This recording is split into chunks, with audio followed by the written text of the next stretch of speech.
Bonjour, la rémunération sur objectif pour le développement du numérique en santé et l'amélioration de l'accès aux soins vise à développer et pérenniser le numérique en santé et à améliorer l'accès aux soins des patients. Il faut retenir qu'il y a 5 indicateurs socles. Vous devez tous les respecter pour percevoir la rémunération.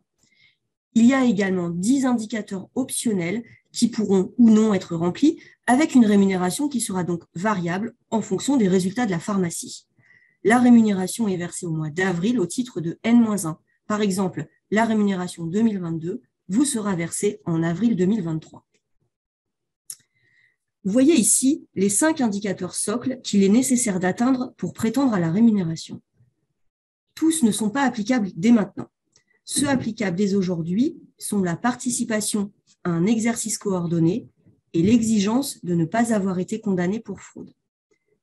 L'exigence de disposer d'un logiciel référencé Ségur ne sera applicable qu'à partir de 2023. Et les objectifs d'utilisation de l'ordonnance numérique devront être atteints pour 2024. Le fait de détenir un logiciel d'aide à la dispensation sera applicable à une date non encore déterminée qui variera en fonction des déploiements des éditeurs. Il y a également 10 indicateurs complémentaires appelés indicateurs sur objectif. Leur date d'application peut être différente. Je vais donc insister sur les indicateurs applicables dès 2022. La Convention nous indique que la participation à un exercice coordonné est indispensable à une bonne coordination et continuité des soins. Cette participation est dès aujourd'hui nécessaire pour prétendre à la rémunération 2022. Concrètement, la participation à un exercice coordonné, qu'est-ce que c'est ? Alors, cela peut être la participation à une équipe de soins primaires ou à une maison de santé pluriprofessionnelle, MSP. Cela peut être aussi la participation à une communauté professionnelle territoriale de santé, il s'agit des CPTS, ou encore toute forme de coordination pluriprofessionnelle qui va apporter une solution aux patients dans leur prise en charge, exemple ESP. En pratique, si vous participez à l'un de ces types d'exercices coordonnés, il suffit de l'indiquer sur Amélie Pro lors de votre déclaration, tout en tenant à disposition de la caisse le justificatif. Le deuxième critère applicable dès 2022 est celui de ne pas avoir été condamné pour fraude. Cela signifie que le pharmacien condamné définitivement pour fraude sur une année N n'est pas éligible à une rémunération au titre de cette même année N. Parmi les indicateurs sur objectif applicables dès 2022, on retrouve en premier celui sur le taux de feuilles de soins électroniques transmis en Sésame Vital, donc avec la carte vitale de l'assuré ou avec sa e-carte vitale lorsque le service sera déployé. C'est un indicateur que vous connaissez puisqu'il existait déjà dans le cadre de l'ancienne convention. Ce qui va varier dans la nouvelle convention, c'est le taux FSE sécurisé pour prétendre à une rémunération de 7 centimes par FSE. Il passe à 95% au lieu de 90% auparavant. Le deuxième indicateur applicable dès 2022, c'est la qualité des pièces justificatives transmises via SCORE. C'est aussi un indicateur qui est repris de la convention précédente.